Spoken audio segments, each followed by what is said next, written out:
Okay, so imagine you're a kid and Hagrid comes to your house and says, Joey, you're a wizard, and I'm going to take you to Hogwarts. What house do you think you get sorted into? Is this going to lead to my favorite movies? No. You said Cold Open was going to be our favorite movies? No, I didn't say that. Yeah, you did. I don't think so. You said today's Cold Open was, what are your favorite films? You're misremembering it. I'm not. It's right in the notes. I have it right here. It's in your notes. What? You made the notes. It's in the notes I have that you made. Do you think my audio's a little too low? Well, I think I'm yelling, and I think you're not. Oh, so. okay. Sorry. Do you want to do everything around here? Do you want to run? You want to run the tech? All right, let's just talk. We'll do whatever you thought the Cold Open was. We'll do that a few episodes from now. Let's just talk about Harry Potter. Do you know about Harry Potter? Yeah, a little. Okay. I read all of them. All right. So the question I asked right at the head, Ravenclaw, still stands. Hagrid's going to sort you into Ravenclaw. Hagrid's not going to sort me into Ravenclaw. The sorting hat's going to sort me into Ravenclaw. Okay. Yeah. You're definitely going to be a Hufflepuff. I don't think so. What do you think you're going to be? I mean, I'm a little sad about it, but I'm also probably going to be a Ravenclaw. So, I mean, you're going to be probably stuck in the same dorm or something like that. I think you're going to be a Hufflepuff. Do the Ravenclaws even do anything during, like, the battle with Voldemort? I feel like they just kind of stay in their tower because that's the smart thing to do. Yeah, I would. Yeah. I mean, that seems right. Yeah.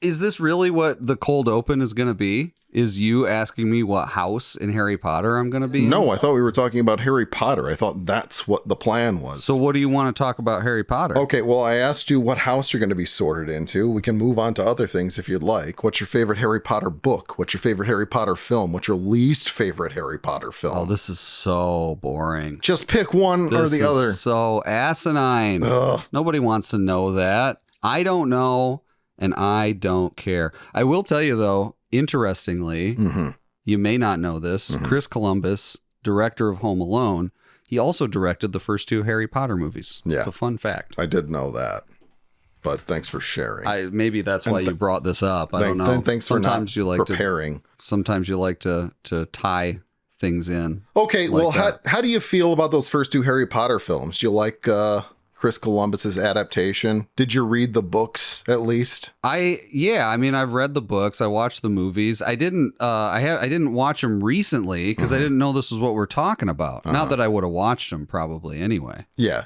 You just wanted to complain either way. I didn't want to complain. You really forced my hand. Okay. I mean, what option do I have? Do you like them? I guess since you want to talk about it. It's been a while since I've read the Harry Potter books. I remember enjoying Prisoner of Azkaban and The Half-Blood Prince when I read through it. This is really riveting stuff. I love this. Is amazing. I'm sure people at home are going to be like, wow, I liked that one too. This show's so relatable. You know, I think like the first three films are just, they feel like really true adaptations of the book. The director, Chris Columbus for the first two films, and I think it was Alfonso Cuarón for the third one. The third one. I feel like they really tried to capture the spirit of the books. And I don't know, I appreciate that. And anytime I go back to them, I still feel like I get the fun and whimsy. They got director's cuts of these movies? I hope not.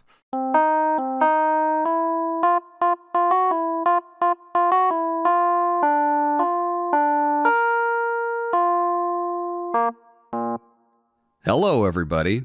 My name is Joey Z. My co-host name is Jimmy. And here we sit together once again. Hello, Jimmy. We're on that long road, home alone, together. It's a long road. We are alone together on this road. How you doing? I'm very happy to be here. Great. You had told me in the break that before we get to the fun, there was some business to attend to. Yeah. So Mr. Producer reminded me that this is a family show broadcast on public radio. And over the last few episodes, I have been, a little loose with harsh language. And so going forward, first of all, I want to apologize to our listeners because I feel ashamed for that. Sure. And going forward, anytime I use language that's beyond PG, I will try to substitute the profanity with either fridge or friggin'. So I'll make an effort to do that going forward. Hope we didn't lose anybody because of my harsh language there. Well, I'm sure the public generally forgives you. You always lose somebody. Yeah. But hey, the best you can do is apologize and move forward. Yeah. Putting this behind us. Put the past Phrygian in the back. In the Phrygian back, in the rear Phrygian mirror. Yes. All right. What are we talking about today? Well, I hope that I know what we're talking about today. Last I checked. Yeah, I hope you know what we're talking about today too. You know, we were going to talk about Harry Limes. Harry Lyme. Harry Lyme. Harry Lyme. It's not Limes? I don't think so. It's Lyme. Okay. Harry Lyme. It's my Midwestern thing to add an S to the end of every word. Yeah. Myers, Farmer Jack's, Kroger's. Kmart's. Is it actually Kroger's? I think it's Kroger. Kroger. Okay. You don't even know. Yeah. Well, valid. Harry Lyme. Harry Lyme. Limes if you're from the Midwest. Harry Limes. How do you feel about that character? I love him. I love him. Brains of the Wet Bandits. The brains for sure. Yeah. And maybe the brawn, too. He could be. He's a little more threatening physically. If you account for the sequel, he never made it past the 4th grade, so he is a self-educated man. An autodidact, if you will. Yeah. He owns a van. Who do you think the OK Plumbing van is registered to? Probably his mother. I bet it's registered to his mother. I kind of wonder about Harry in general. Do you think he's a Chicago native? Well, no. No. He sounds like he's from New Jersey. He does. I was going to say he doesn't have a Chicago accent. What even is a Chicago accent? Well, I think a good example of a Chicago accent is the cop, the extra, the featured extra that comes to the house. There's no one home. The house looks secure. Yeah. And that is actually, I believe, Chris Columbus's father-in-law. It is his father-in-law. Yeah. Yeah. Who is, I guess, a Chicagoan. So Chicago accent in general, that seems sort of just like a Midwestern version of a Bostonian accent a little bit. What do you mean? I don't know. Have you ever heard a Chicagoan accent? Yeah. I mean, when I've been in Chicago, does it feel when I go down to that big city there, I don't avoid it. Yeah. If you spend any time in the Midwest, the Chicagoan accent feels like it's an anomaly compared to any other accent in the Midwest. Yeah. Well, I mean, it's also, I think those city accents are a multi-generational accent that have become more rare over the last couple generations because the major American cities are, they draw people from all over the country. So they really are these melting pots. You go to New York, you go deep into Brooklyn. If you spend days in Brooklyn in Bensonhurst, you'll hear someone with a Brooklyn accent. You go to a hardware store or something, but day in, day out on the street, people are from everywhere. Yeah. And the same goes in Chicago. Yeah. But it exists. You hear it. I don't spend a lot of time in Chicago. I can't possibly do the accent. I've been down there once or twice. Yeah. What'd you do down there? I got some pizza, Chicago style pizza. You think it wins the pizza wars? No. We can talk about that some other day, though. It's a great idea. So we don't think that Harry is from Chicago. Do you think Marv's from Chicago? Maybe. Yeah. Maybe. He's younger, probably hasn't had much travel. I sort of assumed that Harry also was from a different city and that maybe he got, what is it when you're a wanted criminal in that state? You move to a different state. You mean like a warrant? Like a warrant. Yeah. I bet there's warrant. He's a wanted man. I bet there's a warrant for Harry's arrest in several other states, and he moved to Chicago a few years prior, teamed up with Marv then, and that's when the Wet Bandits were formed. Sure. I assume the OK Plumbing thing is all Harry's idea. That's probably something he got from like a former B&E guy that he worked with or something. He's the business side. Yeah. I think. Yeah, for sure. And I wonder where he lives because you get into Chicago and then you get into Chicagoland. And Home Alone really takes place in Chicagoland. Yeah. Right? There's this whole vast region and Winnetka is part of that. But it really is quite a drive, especially in Chicago traffic. It makes me wonder, where did these guys live? They're out prowling late at night. Where are they going home at the end of the day? I think it depends on whether or not these guys are freelancers or whether they're part of some kind of organized crime unit. I think these guys maybe set up in Cicero somewhere. I think you see during some of the, well, you see in one of the scenes that they're just sleeping in the van while they're on the prowl in Winnetka. I get the sense that they're transient, maybe. I get the sense that when, like, maybe they do this sort of like system of a bunch of different jobs all at once. And so maybe they just stay in that area. And then once they're done with those jobs and the heat is on, they got to, move back to wherever in Chicago it is that they spend their time. And they're remote. They're out on location. Yeah. Yeah. Do you think they live together, Harry and Marv, or do you think they got their separate apartments? It's why I wonder, it's kind of hard to picture, but they really are set up like cartoon villains in the sense that, in a cartoon or superhero plot or whatever, it's a waste of time to wonder where the characters eat or go to the bathroom, right? Yeah. They just need to be acting in their environment and driving the plot forward. Yeah. And we suspend our disbelief as viewers because we go, well, this is fantastical. Even if it looks like the real world, we know that this is crazy. Yeah. So we don't wonder. Yeah. Do you think Harry enjoys the work that they do? I think he does, actually. Yeah. I think he gets a kick out of it. I don't think he likes flooding people's basements, but he clearly doesn't like that. He thinks that's a sick thing to do. Yeah. The fake cop gag, do you think that's the first time they've used that, or do you think this is something that they do over and over again? Well, it can't be easy to get your hands on an authentic Winnetka or Chicago police or whatever uniform that is, right? With the shield and everything and the hat. How many houses do you think he visited, and how many of those people asked to see a badge?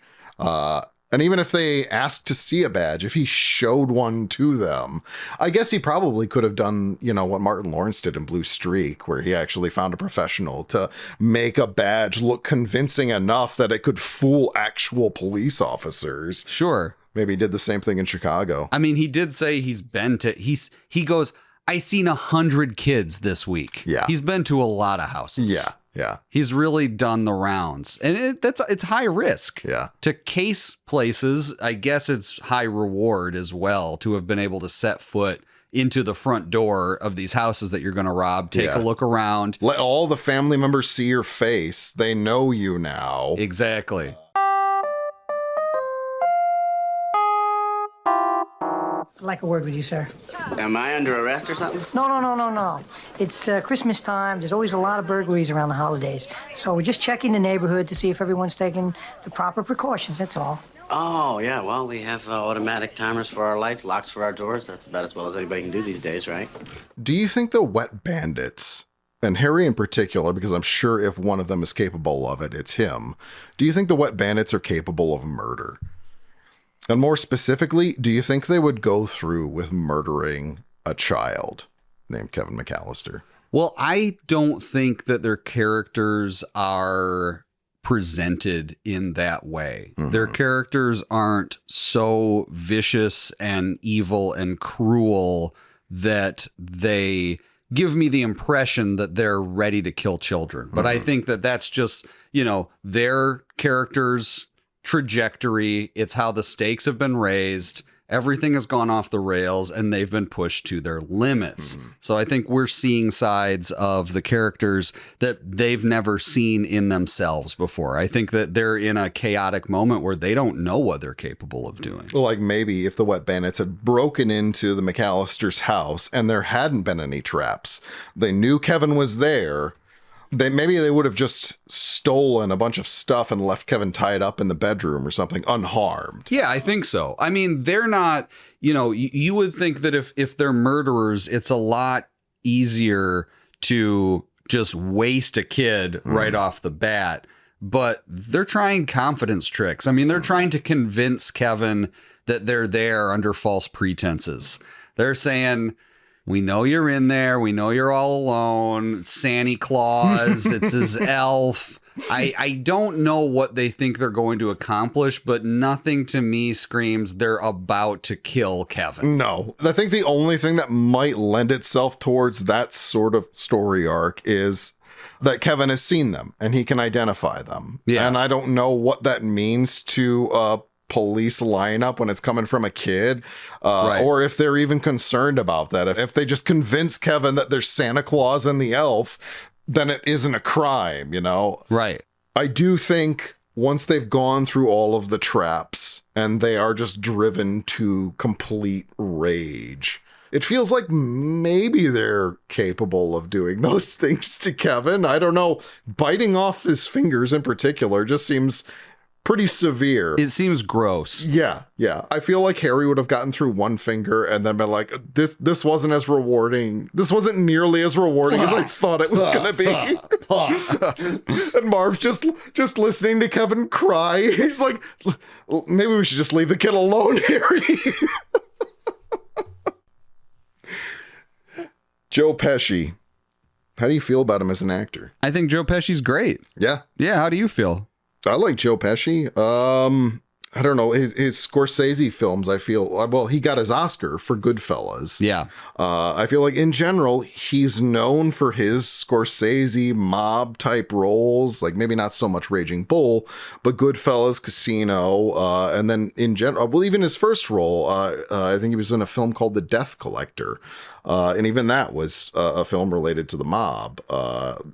It feels like this is just sort of a role he kind of got slotted into for some reason. He's got an authenticity, one, because he's really got the voice. Yeah. He's really got that Jersey voice. Yeah.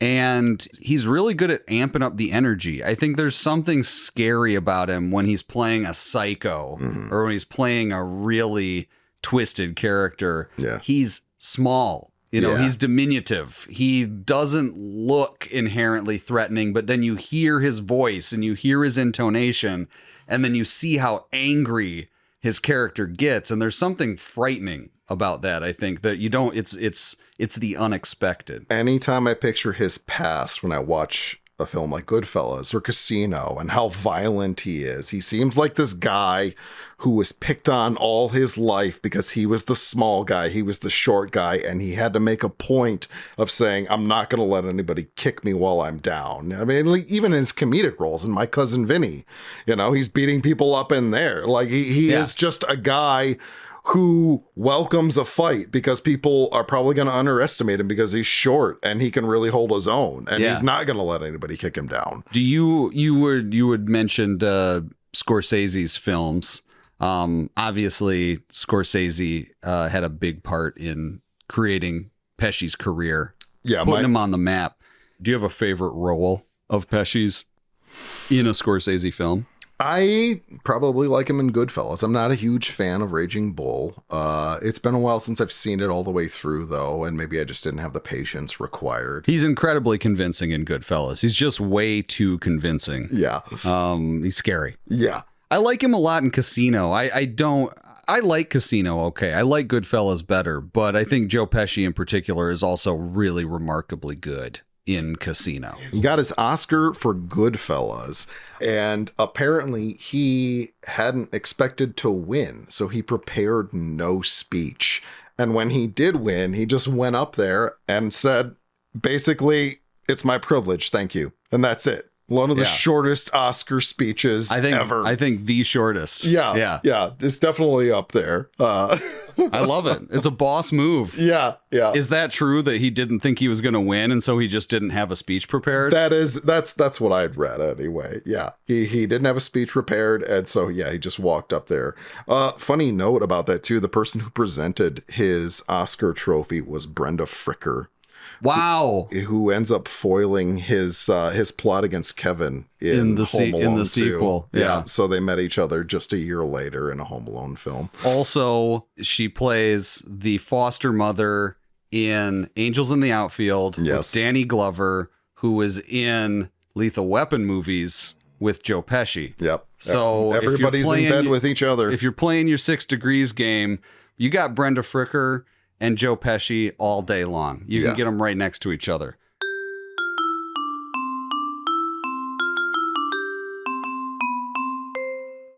All right. So a gangster has just walked into the sound booth and put a Tommy gun to your head. And they want to know, which do you prefer, Al Pacino or Robert De Niro? In what context?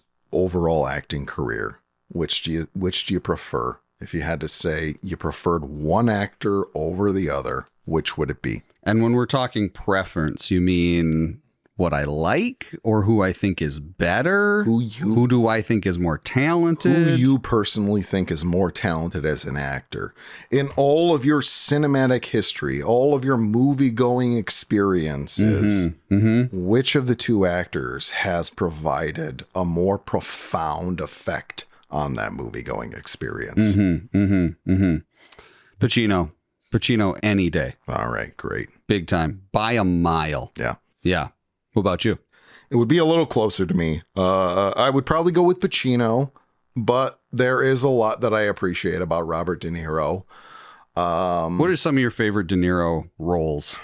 Heat is the big one that comes to mind, and Godfather 2, both of which also starred Al Pacino. I don't like Robert De Niro much when it comes to his Scorsese stuff. I like him in Goodfellas. I don't like him so much in films like Raging Bull or Mean Streets, where it feels like it's largely dependent on improvisation. Because a lot of those films are just Scorsese encouraging his actors to improvise with one another, come up with stuff on the spot, and just see what works out.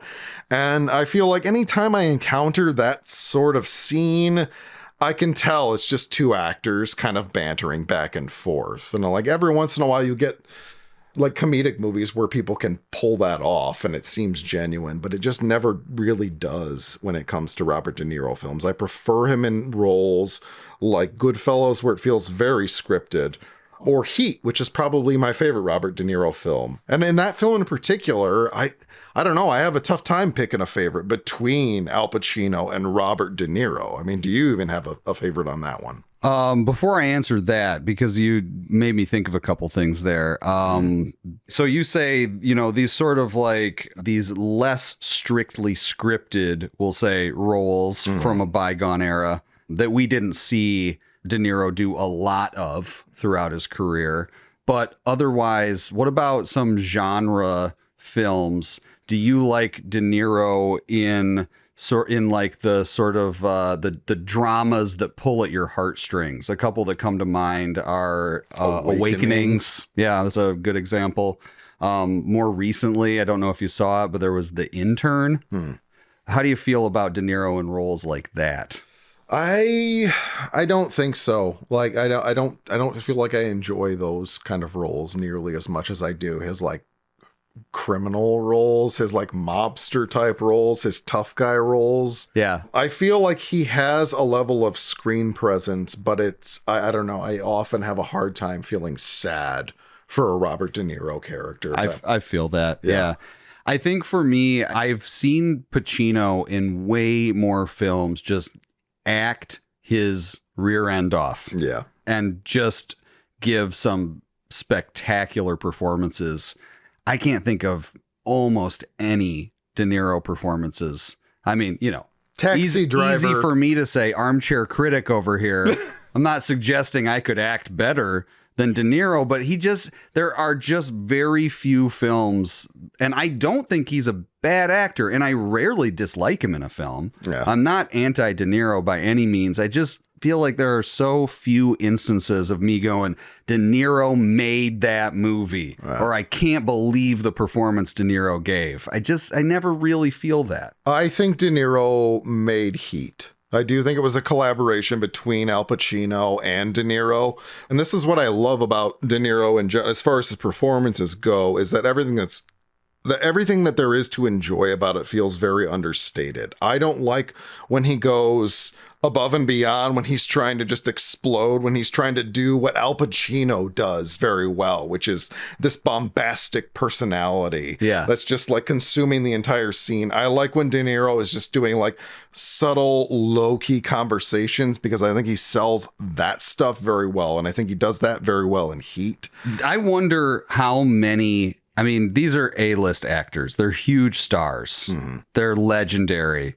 they have been in so many movies together. So many. Is there any example of two other stars of their status having done so many movies together? Maybe some from like the studio eras. I wouldn't know.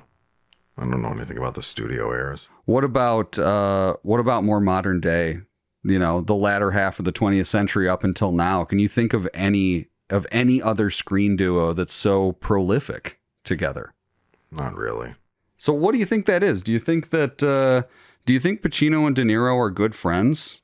I mean, they must know each other really well. There was a rumor for a long time that the two just didn't get along at all. And I do get the sense that there are these Titan Hollywood egos at play with one another.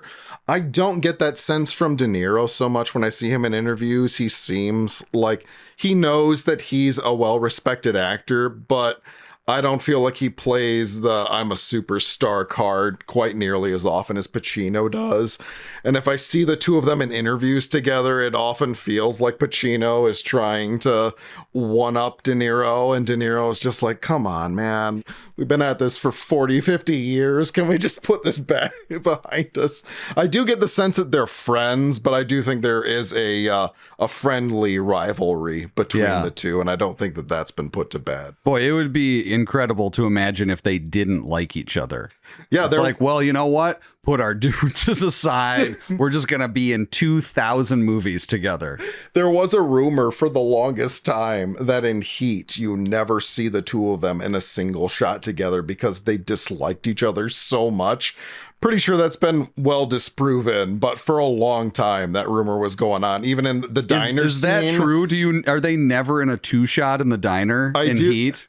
You may never see them in a two-shot. I find it hard to believe that they weren't acting off each other. I mean, how could either of them even be willing to act alongside one another's stand-in for a scene like that? That doesn't make sense to me. I'm pretty sure that they did work off of each other. I don't know if they're in a single shot together, but I'm pretty sure that they were acting together. I don't think their rivalry got in the way that much. Where are you getting these theories? What deep crevices of the internet are you scouring? I don't know. I just hear interviews and listen to people talk, and I just come up with my own opinions about them, I guess. People. Yeah. People. You think people listen to us talk? I hope so. Do you like De Niro as far as comedy goes? I mean, I can't really think of one that I do. Can you give me some? Analyze This is one of the big, and then what? He's not bad. He's not bad in that. I mean, Meet the Parents is the other one. Yeah, I don't like those films at all. I'm not gonna blame De Niro for that, but that's not my type of comedy. No, it's not. I don't like those movies that like the situational comedies that make you squirm where people are being misunderstood. I don't find it funny. Yeah. I don't find it amusing. And I see the plot holes in all of it. I'm like, for crying out loud, explain yourself. There's no reason for all of this misunderstanding. Yeah. And I don't know. It doesn't do it for me. Yeah. Analyze This is okay, but he's playing a gangster. I never saw it. I don't really like comedies. I didn't see Analyze That. I'm not a big fan of Billy Crystal. Yeah, I think I know that about you. Do you? Yeah. Have I said that? You've said it before. Was he Well, I think because he's a Yankees fan. Yeah, big time.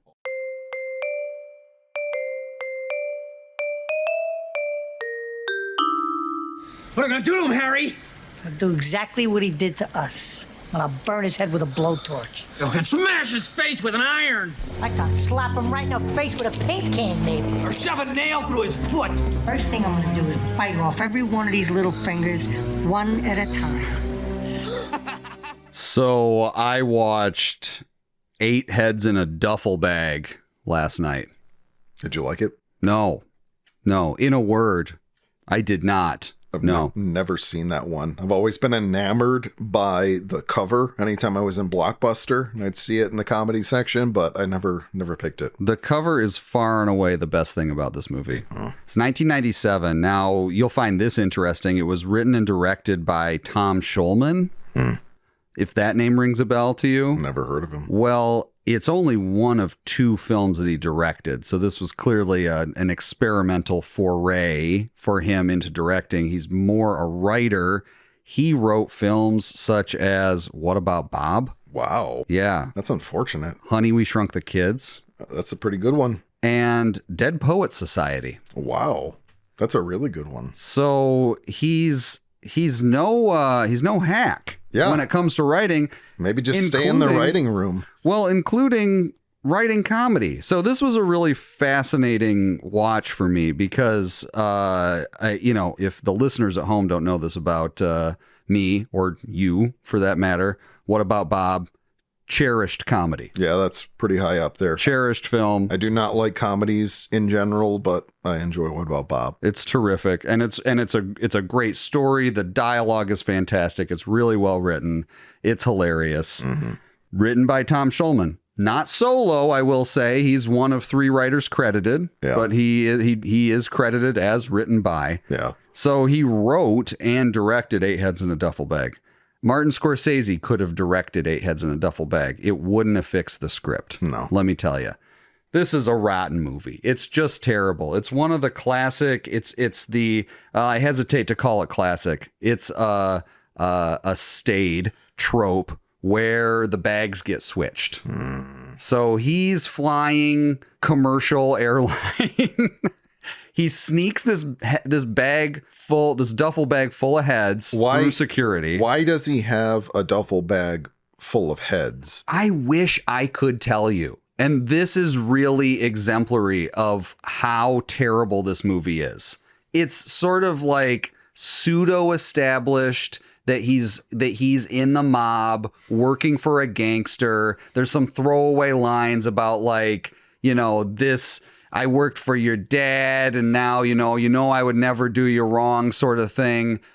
Clearly they're in the business of whacking. Mm-hmm. Why they need the heads in a duffel bag? Well, you probably don't want to bring that onto a plane. No. Is this a rated R film? It is a rated R film, and it's such a weak R. It's mostly rated R for language.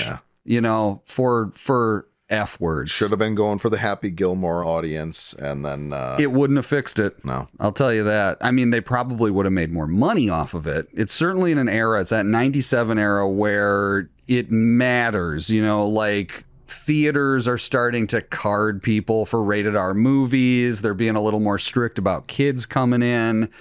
Being rated R when it's a comedy in this era is always a risk because you know that you're limiting your box office audience. I've got a question for you. Yeah. You ever seen Gone Fishing? I have. That's also a 1997 film. I do want to point out too that so I don't like Gone Fishing, at least as far as I can recollect from my 11-year-old mind. Right. As a child, you didn't like Gone Fishing. Actually, I don't know. It was kind of a funny scenario as to why I watched this film. I had already seen Lethal Weapons 2 and 3, and I thought Joe Pesci was just hilarious in both of those films. And I think I thought Gone Fishing was going to be like The Adventures of Leo and Murtaugh or something like that.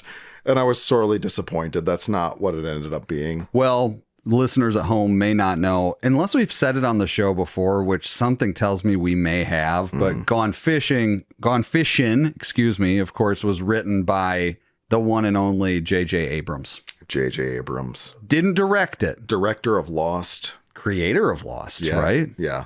Director of all your favorite Star Wars and Star Trek films. Right, so both of these films and Lethal Weapon 4 led into Joe Pesci's soft retirement. Because they probably went to each of the premieres.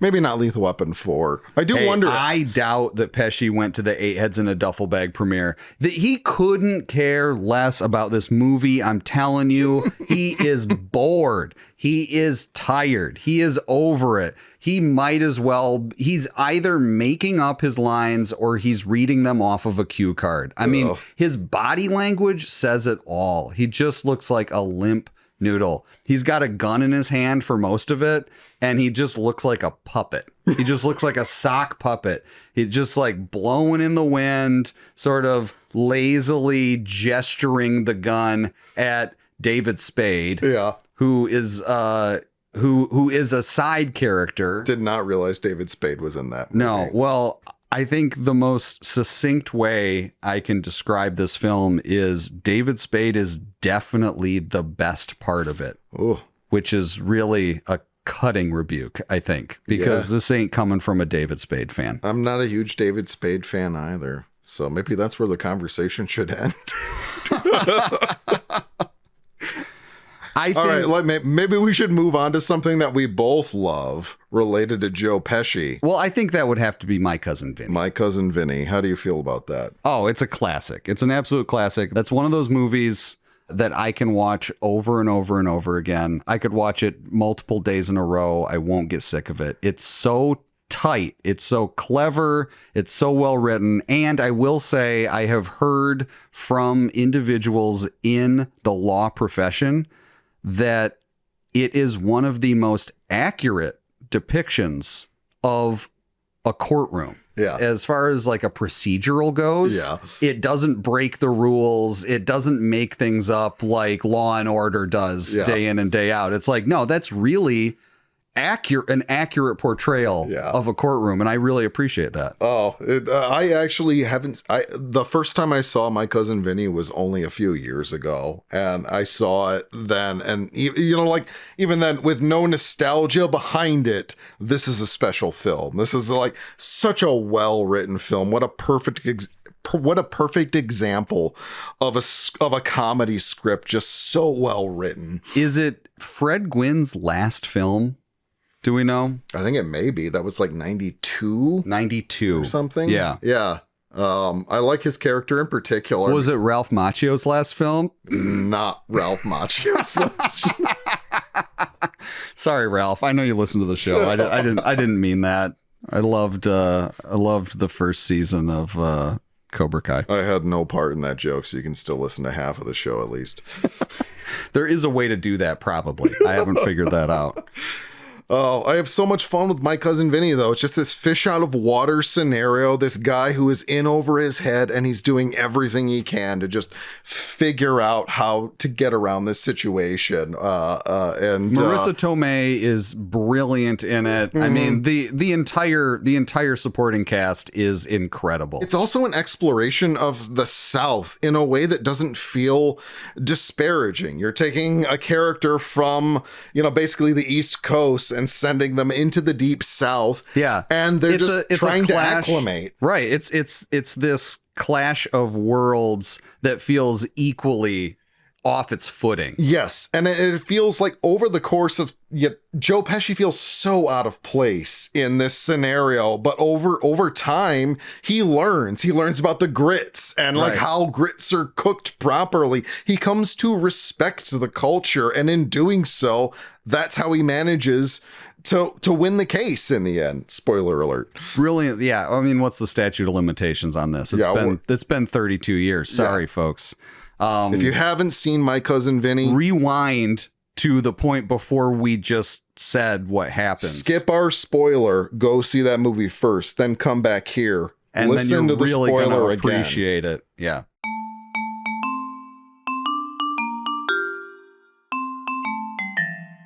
Okay, I just thought Pepsi, Joe Pesci, Joe Pepsi. You think that's a coincidence? No. I mean, yes, it's a coincidence. Oh, okay. What's your favorite moment? What's the funniest moment Joe Pesci has in Home Alone for you? Which moment makes you laugh the most?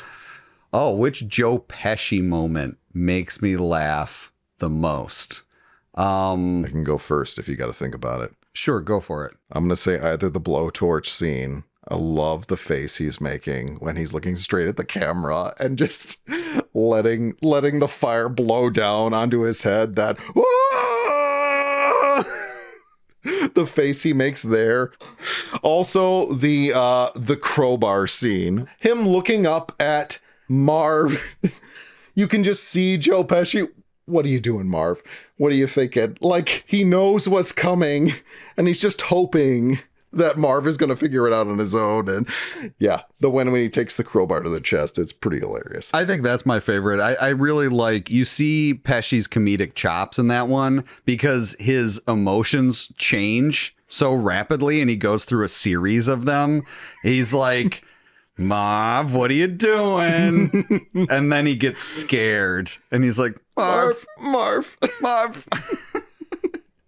Don't move. And then he gets really mad. I like when he throws a crowbar and you hear the off-screen glass shattering. I love to, like, I don't like the one with the blowtorch though. The blowtorch one doesn't I do don't it for like you. that one. I have a really good time with that one. I love that dumb face he makes.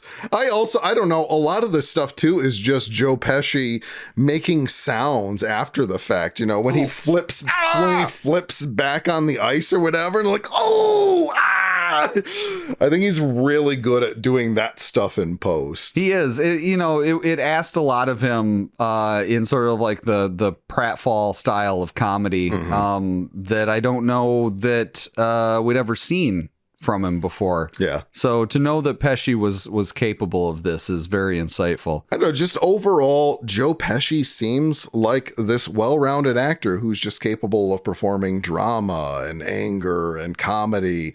I don't know, it seems like an odd casting choice to pick Joe Pesci, you know, one of the stars of Goodfellas, one of the stars of all of these Scorsese gangster films, to be the villain in a Christmas family comedy. But it works. It does. So would you say that Harry is your favorite character? I would definitely say Harry is my favorite character. Harry Lyme. You heard it here first. I think it's like pulling teeth trying to get you to tell us who your favorite character is in Home Alone. And I think we finally just heard it. We learned today. It's Harry. Today's a big day. Mm-hmm. Today's a big day. Today's our gold tooth of days. My favorite is Marley. I love those scenes in Lethal Weapon where he's like, they fridge you at the drive-thru. They fridge you at the drive-thru. They know you're gonna be miles away before you got fridged. And then the door goes by and knocks it off, and Murtaugh's car is just getting beat up the entire movie.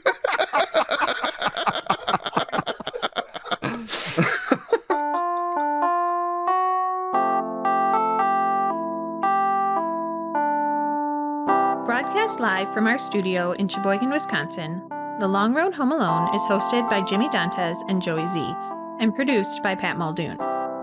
Be sure to tune in next time, don't forget your reading glasses, and keep the change, you filthy animals.